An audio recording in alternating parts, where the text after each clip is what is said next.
അമ്മേ, എന്താണ്? എന്തു പറ്റി? അത് പിന്നെ ഈ ഡെക്കറേറ്റ് ചെയ്യുന്ന ആൾക്കാരൊക്കെ എന്തിനാ ഇങ്ങോട്ട് വന്നത്? അവരെന്തിനാ ഡെക്കറേറ്റ് ചെയ്യുന്നേ? അത് നീ മനസ്സിലായില്ലേ? അത് പിന്നെ സ്ത്രീയുടെ അമ്മ പറയുന്നത് കല്യാണം എത്രയും വേഗം നടത്തണമെന്നാ. ഏ, ഞാൻ പറഞ്ഞില്ലേ അമ്മേ, എനിക്ക് ബിസിനസിന്റെ കാര്യങ്ങളുമായി ബന്ധപ്പെട്ട്. അതൊക്കെ ഞാനും പറഞ്ഞതാ മോനെ, പക്ഷെ ശ്രേയുടെ അമ്മ അത് കേൾക്കണ്ടേ? എങ്കിൽ അമ്മയ്ക്കത് പറഞ്ഞ് മനസ്സിലാക്കിച്ചൂടെ? അറ്റ്ലീസ്റ്റ് ശ്രേയക്കെങ്കിലും. ശ്രേയ പറഞ്ഞു നോക്കി മോനെ, ഞാനും ശ്രേയൊക്കെ ഒരുമിച്ച് പറഞ്ഞതാ. എന്തിനാ വെറുതെ എടുത്തു ചാട്ടോന്ന്. അപ്പൊ പറയാ ശ്രേയുടെ ജാതകത്തിൽ എന്തോ കുഴപ്പമുണ്ടെന്ന്. അവളുടെ ജാതകത്തിൽ എന്ത് കുഴപ്പം? മോനെ, അത് പിന്നെ ഈ വർഷം അവളുടെ കല്യാണം നടന്നില്ലെങ്കിൽ പിന്നെ അടുത്ത 2 വർഷത്തേക്ക് അവളുടെ കല്യാണം കഴിയില്ലെന്നാണ് തിരുമേനി പറഞ്ഞെന്ന്. അപ്പോൾ എത്രയും വേഗം അവളുടെ കല്യാണം നടത്തണമെന്നാണ് തിരുമേനി പറഞ്ഞെന്ന്. അത് കേട്ട പാതി കേൾക്കാത്ത പാതിന്ന് അവരെടുത്ത് ചാടി കല്യാണം നടക്കണമെന്ന് പറഞ്ഞു. അവര് നമ്മളെ കുടുംബക്കാരാവാൻ പോവല്ലേ, പറ്റില്ലെന്ന് പറയാൻ പറ്റുമോ? എന്നാ എന്താന്ന് വെച്ചാ ചെയ്തോ അമ്മേ, അമ്മയുടെ ഇഷ്ടം പോലെ. ശരി മോനെ. പിന്നെ മോനെ റീയെ കാണാമെങ്കിൽ ഡിസൈനറിനെ ഒന്ന് വിളിക്കാൻ പറയാമോ? ഞാൻ പുറത്തോട്ട് പോവാ, അമ്മ വേണമെങ്കിൽ പറഞ്ഞു. ശരി മോനെ. റീ എവിടെ പോയോ എന്തോ, അവളെ ഒന്ന് പോയി നോക്കാം. അയാളെന്തിനാ ആന്റി അമ്മയെന്ന് വിളിച്ച് സംസാരിച്ചത്? എനിക്കൊന്നും അങ്ങോട്ട് മനസ്സിലാവുന്നില്ലല്ലോ. ആന്റിയോട് ചോദിച്ചു നോക്കാം. ആന്റി, നിന്നെ തിരക്കി അങ്ങോട്ട് വരുമായിരുന്നു. മോൾ എന്തായാലും കറക്റ്റ് സമയത്താണ് എത്തിയത്. എനിക്ക് നിന്നോട് ഒരു കാര്യം പറയണം. ആ ഡിസൈനറിനെ മോള് വിളിച്ചായിരുന്നോ? ഞാൻ വിളിച്ചായിരുന്നു. അല്ല ആന്റി, എനിക്കൊരു കാര്യം ചോദിക്കാനുണ്ടായിരുന്നു. എന്താ ആന്റി മോളെ, ചോദിക്ക്. അത് പിന്നെ ഇപ്പൊ ഇവിടെ വന്നില്ലേ, അയാള് ആന്റിയുടെ ആരാ? എന്താ മോളെ നീ ചോദിക്കുന്നേ? അവൻ എന്റെ മോനാ. അവന്റെ കല്യാണത്തിനല്ലേ മോൾ ഓർഗനൈസറായിട്ട് ഇങ്ങ് വന്നത്. അവനാ ഹരി. ഹരിയോ? അപ്പോ അയാളുടെ കല്യാണത്തിന്റെ വെഡിങ് ഓർഗനൈസർ ആയിട്ടാണോ ഞാൻ? അപ്പൊ ഇത്രയും ദിവസം മോൾ എന്താ കരുതി? അവൻ വന്നിട്ട് 2 ദിവസമായി, എന്നിട്ടും മോള് അവനെ മനസ്സിലാവാത്ത പോലെ. എന്നിട്ട് നിങ്ങൾ പരിചയപ്പെട്ടില്ലേ?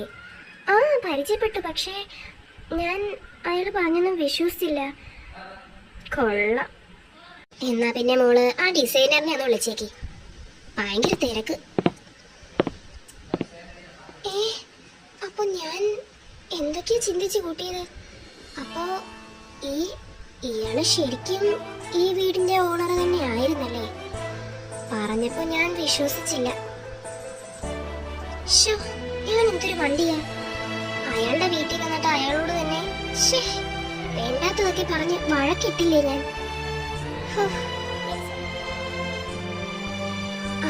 എന്നാ പിന്നെ കല്യാണത്തിന്റെ ഒരുക്കങ്ങളിലേക്ക് കിടക്കാം. ഡെക്കറേറ്റ്, പിന്നെ ഡിസൈനറിനെ. അയ്യോ, കല്യാണപ്പെണ്ണിന്റെ ഡ്രസ്സ് സാധനങ്ങളും കൊണ്ടുവരാൻ പറയണമല്ലോ. ഈ കല്യാണം എത്ര പെട്ടെന്നാക്കുമെന്ന് ഞാൻ വിചാരിച്ചോ. ഹലോ, ഞാൻ റിയയാണ് വിളിക്കുന്നത്. എന്താ കുഞ്ഞെ, പറഞ്ഞോളൂ. അതെന്താന്ന് വെച്ചാ കല്യാണത്തിന്റെ തീയതി പെട്ടെന്നാക്കിയിരിക്കുക. അവർക്ക് കല്യാണം എത്രയും പെട്ടെന്ന് നടത്തണമെന്നത്രേ. അതുകൊണ്ട് ഇവിടുത്തെ ഡെക്കറേറ്റ് ചെയ്യാനുള്ള സാധനങ്ങളെല്ലാം പെട്ടെന്ന് ഇങ്ങ് എത്തിക്കണമെന്നാ ഞാൻ പറഞ്ഞു വരുന്നേ. ശരി കുഞ്ഞെ, ഇപ്പൊ തന്നെ എത്തിക്കണം. ഇപ്പൊ തന്നെ എത്തിക്കണം. ഇപ്പൊ ഡെക്കറേറ്റ് ചെയ്ത് തുടങ്ങണമെന്ന് അവര് പറഞ്ഞത് എങ്ങനെയാ എനിക്കറിയില്ല. എന്തായാലും ഡെക്കറേറ്റ് ചെയ്യണം. പിന്നെ ഡിസൈനറിനെ കൂടി ഒന്ന് വിളിച്ച് പറഞ്ഞേ കേട്ടോ. ശരി കുഞ്ഞെ. എങ്കിൽ ഓക്കെ. അങ്ങനെ എല്ലാ ജോലി ഒതുങ്ങി. ഡെക്കറേറ്റ് ചെയ്യുന്ന ആൾക്കാരെയും വിളിച്ചു, ഡിസൈനറിനെയും വിളിച്ചു. ഇനിയിപ്പോ സ്ത്രീക്കുള്ള ഡ്രസ്സ് സാധനങ്ങൾ എത്തിയാൽ അവളെ കൊണ്ട് ഇതെല്ലാം ഇടിയിച്ച് നോക്കണം. പണിയും കൂടെ തീർന്നാൽ എൻ്റെ ജോലി കഴിയും. എന്നാ ഞാൻ അങ്ങോട്ടൊന്ന് ചെല്ലട്ടെ. ശ്രേയ എവിടെ നിന്ന് തപ്പി കണ്ടുപിടിക്കട്ടെ. അവളെ കൊണ്ടുവന്നിട്ടുള്ള ഡിസൈനറിന് കൊണ്ടുവന്ന ഡ്രസ്സും സാധനങ്ങളും ഇട്ടിപ്പിച്ച് നോക്കാം.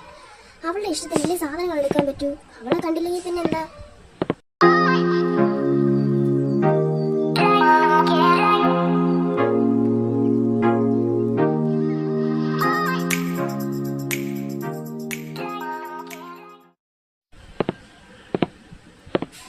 സാധനങ്ങളൊക്കെ എത്തിയോ? പെണ്ണിനുള്ള ഡ്രസ്സ് ഇപ്പൊ എത്തും. ഷൂസ് ഒക്കെ ഇവിടെ എത്തിയിട്ടുണ്ട്. ഹീൽസാ, എല്ലാം ഹീൽസാ. കല്യാണത്തെ ഹീൽസ് ഒക്കെ ഇല്ലേ? അയ്യോ, ശ്രേയ ഹീൽസ് ഇടും. ഇടുന്നാ തോന്നേ. അതൊക്കെ മതി. ഡ്രസ് ഇപ്പൊ എത്തോ? ഡ്രസ് ഇപ്പൊ എത്തും. പിന്നെ ഡെക്കറേറ്റിനുള്ള സാധനങ്ങളും ഇവിടെ എത്തിയിട്ടുണ്ട്. ആണോ? ഇതൊക്കെ മതിയോ? ആ, താങ്ക് യു. ഇതൊക്കെ മതി. പിന്നെ ഡെക്കറേറ്റ് ചെയ്യുന്ന ആൾക്കാര് അവരൊക്കെ ഇങ്ങ് പതുക്കെ എത്തിക്കോളും. കുഞ്ഞ് വേണമെങ്കിൽ ഡെക്കറേറ്റ് ചെയ്ത് തുടങ്ങിക്കും. ഓക്കെ, എന്നാ നിങ്ങൾ പൊയ്ക്കോളൂ. ഓ, ഇനി ഡ്രസ്സും കൂടി എത്തിയാൽ മതിയല്ലോ. ശ്രേയ പോയി വിളിച്ചിട്ട് വരാം. റിയ, നീ എന്താ ഇവിടെ? ശ്രേയ, നിനക്കുള്ള സാധനങ്ങൾ എത്തിയിട്ടുണ്ട്. ഡിസൈനറും വന്നിട്ടുണ്ട്. നീ അങ്ങോട്ട് വാ. ഞാൻ വരാം, നീ പൊയ്ക്കോ. ശരി, എന്നാ പെട്ടെന്ന് വരണേ. ഞാൻ വന്നോളാം, നീ പൊയ്ക്കോ. കല്യാണം ഇത്ര പെട്ടെന്നാക്കിയോ? ഈ മോം എന്തൊക്കെ കാണിക്കുന്നേ? ഇല്ല, രാഹുലിനെ മറന്ന് എനിക്ക് ഹരിയുടെ കൂടെ ജീവിക്കാൻ കഴിയില്ല. അതൊരിക്കലും നടക്കില്ല. ഈ കല്യാണം നടക്കില്ല. അതിനുവേണ്ടി ഞാൻ എന്തും ചെയ്തേ പറ്റും. രാഹുലിനെ മോമിന്റെ കസ്റ്റഡിയിൽ നിന്ന് എങ്ങനെയെങ്കിലും രക്ഷിക്കണം. നടക്കുന്നെങ്കിൽ നടക്കട്ടെ. ഈ കല്യാണം നടക്കട്ടെ. കല്യാണം നടന്ന ആ നിമിഷം ഞാൻ എൻ്റെ രാഹുലിന്റെ കൂടെ ഇവിടുന്ന് പോവും. നോക്കിക്കോ, ഇവിടെ ഈ കല്യാണം കഴിഞ്ഞ് ഹരിയുടെ ഭാര്യയായിട്ട് ജീവിതകാലം മുഴുവൻ ജീവിച്ച് അഭിനയിക്കാനൊന്നും ഈ ശ്രേയ കിട്ടില്ല. ഒരിക്കലും കിട്ടില്ല. എന്തായാലും ഇപ്പൊ പോവാം. ഇപ്പോഴത്തേക്ക് ഞാൻ പ്രശ്നങ്ങളൊന്നും ഉണ്ടാക്കാതിരിക്കുന്നതാ നല്ലത്.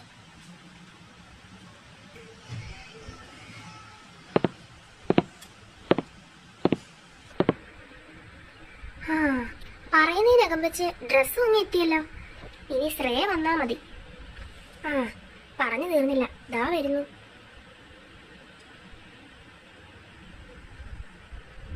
ശ്രേയ, നീ വന്നത് കറക്റ്റ് ടൈമിങ്ങിനാ. ദാ നിന്റെ ഡ്രസ്സ് കൊണ്ടുവന്നിട്ടുണ്ട്. എവിടെ?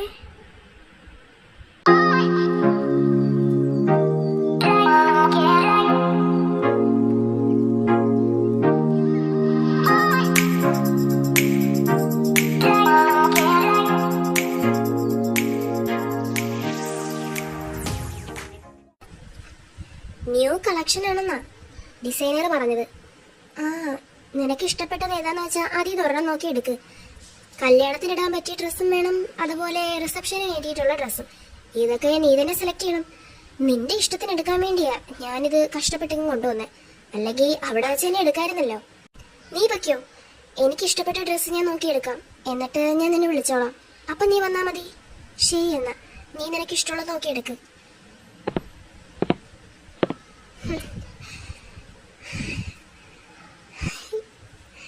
മോമിനെ കൊണ്ട് ഞാൻ അരി എണ്ണിക്കും. നോക്കിക്കോ, ഇനിങ്ങനെ കഷ്ടപ്പെടുത്തുന്നതിന് മോമിനോട് ദൈവം ചോദിക്കും. എന്റെ ജീവിതം വെച്ച് മോം ഇങ്ങനെ കളിക്കുന്നുള്ളത് മനസ്സിലാക്കാത്തത് എന്തുകൊണ്ടാ? ഇതിന്നിപ്പോ ഏത് ഡ്രസ്സാ ഞാൻ എടുക്ക? ശ്രേയ, നീ ഇവിടെ നിൽക്കായിരുന്നോ? ഡിസൈനറിന്റെ ഡ്രസ്സൊക്കെ കൊടുത്തു വിട്ടോ? കൊടുത്തു വിട്ടു. ഇതിന്ന് നല്ലൊരെണ്ണം എടുക്കാതെ ഇങ്ങനെ നിൽക്കുന്നേ? നോക്കി നിൽക്കുകയാണോ? നിനക്ക് പെട്ടെന്ന് എന്താ ഇഷ്ടമെന്ന് വെച്ചാൽ നോക്കി എടുക്ക്. അമ്മ എന്താ ഇങ്ങനെ എല്ലാം ഈസി ആയിട്ട് സംസാരിച്ചു വിടുന്നത്? എന്ത് നിനക്ക് എന്താടി? ഇത്രയും നല്ലൊരു ബന്ധം വേറെ എവിടെന്നെങ്കിലും കിട്ടോ? ബന്ധോ? അമ്മ ബന്ധത്തിന് വേണ്ടിയാണോ അതോ സ്വത്തിന് വേണ്ടിയാണോ? മിണ്ടി പോവരുത്. പുറത്ത് ആളുകളുള്ളതാണ്. അവര് കേട്ടാൽ എന്താവും പ്രശ്നം? അവര് കേട്ടോട്ടെ, അതിന് മോമിനെന്താ? മിണ്ടാതിരിക്കടി. നിനക്കെന്റെ തനി സ്വരൂപം അറിയില്ല.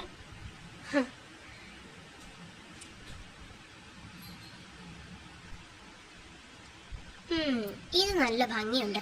കല്യാണത്തിനിടാൻ പറ്റിയ ഡ്രസ്സാ ഇത്. ഇത് തന്നെ നീ എടുത്തോ. ഇത് നല്ല ഡ്രസ്സാ. ഇതേ പറ്റിയ ഷോളും ഇവിടെ കാണും. നോക്കിയെടുക്കാം. ഇതിട്ടാ മതി ശ്രേയ. ഇത് നിനക്ക് നന്നായിട്ട് ചേരും.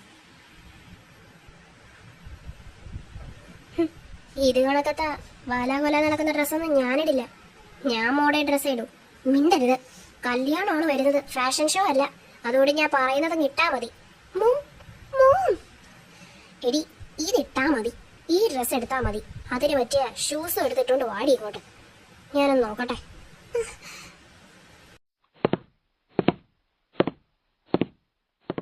ഈ മോമെന്ത് ഇങ്ങനെ?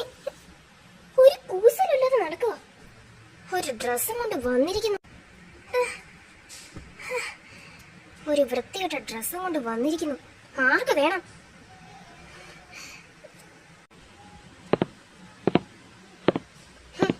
അവളെ എന്നോട് തർക്കിക്കാൻ വരുന്നു. അപ്പോ ശ്രേയക്ക് ഈ ഈ കല്യാണത്തിനോട് ഒരു താല്പര്യമില്ലേ? ശ്രേയ നിർബന്ധിച്ചാണോ ഈ ആന്റി കല്യാണം കഴിപ്പിക്കുന്നത്? അതെന്തിനായിരിക്കും ശ്രേയ നിർബന്ധിച്ച് കല്യാണം കഴിപ്പിക്കാൻ? അതും ഈ വീട്ടിലേക്ക് എന്തിനാ അവളെ കല്യാണം കഴിപ്പിക്കാൻ ശ്രേയയുടെ അമ്മയ്ക്ക് ഇത്ര നിർബന്ധം? എന്തോ കുഴപ്പമുണ്ടല്ലോ. ശ്രേയയോട് ചോദിച്ചാലേ അതിന്റെ കാരണം കണ്ടെത്താൻ കഴിയൂ.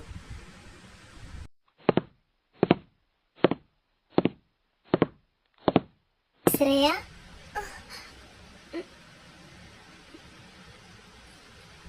റിയ, നീയോ? എനിക്ക് നിന്നോടൊരു കാര്യം ചോദിക്കാനുണ്ട്. എന്താ? ചോദിച്ചോളൂ. നീ ഈ വിവാഹം കഴിക്കുന്നതിൽ സന്തുഷ്ടയാണോ? നീ എന്താ ഇങ്ങനെയൊക്കെ ചോദിക്കുന്നത്? അല്ല, നേരത്തെ ആന്റി നിന്നോട് എന്തോ പറയുന്ന കേട്ടല്ലോ, ഈ കല്യാണം കഴിച്ചില്ലെങ്കിൽ അങ്ങനെ ചെയ്യും ഇങ്ങനെ ചെയ്യും എന്നൊക്കെ. നിന്നോട് ഈ ഡ്രസ്സ് ഇടുന്നതിനെ പറ്റി തന്നെ എന്തുമാത്രം ദേഷ്യപ്പെട്ടാ സംസാരിച്ചേ? ഓ അതോ? അത് എൻ്റെ മോം എപ്പോഴും അങ്ങനെയാ. കുട്ടിക്കാലം മുതലേ ഞാൻ ഓരോന്നിനെ വാശി പിടിക്കുന്നത് കൊണ്ട് അതേപോലെ എന്നെ വീണ്ടും വഴക്ക് പറയും. അതല്ല ശ്രേയ, എനിക്ക് നിന്നെ മനസ്സിലാക്കാൻ കഴിയും. നിനക്ക് ഈ വിവാഹത്തിനോടോ ഈ ബന്ധത്തിനോടോ ഒന്നും ഒരു താല്പര്യമില്ല. അത് സത്യമാണെന്ന് എനിക്കറിയാം. അങ്ങനെയൊന്നുമില്ല, നീ ഓരോന്ന് ചിന്തിച്ച് കൂട്ടുന്നതാ. എനിക്ക് സമ്മതമാണ്, 100 തവണ സമ്മതമാണ്. ഹരി ബേബി വിവാഹം കഴിക്കാൻ ആർക്കും ഇഷ്ടമല്ലാതെ വരാ? നിനക്ക് ഇഷ്ടമല്ല എന്നുള്ളത് എനിക്കറിയാം. റിയ, എന്താ ശ്രേയ, നിനക്ക് ഈ ബന്ധത്തിനോട് ഒരു താല്പര്യമില്ലെന്ന് എനിക്ക് നന്നായിട്ട് അറിയാം. റിയ, എന്റെ പേഴ്സണൽ കാര്യങ്ങളിൽ ഇടപെടാൻ നിനക്ക് ഞാൻ ഒരു രീതിയിലും അനുവാദം തന്നിട്ടില്ല. അങ്ങനെ തരുമ്പോ നീ ഇടപെട്ടാ മതി. ഇപ്പൊ നീ പോ. ശ്രേയ, നീ എന്താ പെട്ടെന്ന് ഇങ്ങനെ എന്നോട് ദേഷ്യപ്പെടുന്നത്? അതിനും മാത്രം ഞാൻ എന്നോട് എന്താ പറഞ്ഞേ? Riya, please get out. Okay, ഞാൻ പോവാ. പക്ഷെ നീ ഒരു കാര്യം ഓർത്തോ, നിനക്ക് ഈ ബന്ധത്തിനോട് താല്പര്യമില്ല എന്നുള്ളത് ഞാൻ എന്തായാലും ഹരി സാറിനോട് പറയും. എവിടെന്നോ കയറി വന്ന നീ ഒരു കള്ളത്തരം ചെന്ന് പറഞ്ഞു കൊടുത്താൽ എല്ലാവരും അങ്ങ് വിശ്വസിക്കോ? You just get lost. ഇറങ്ങി പോവാൻ.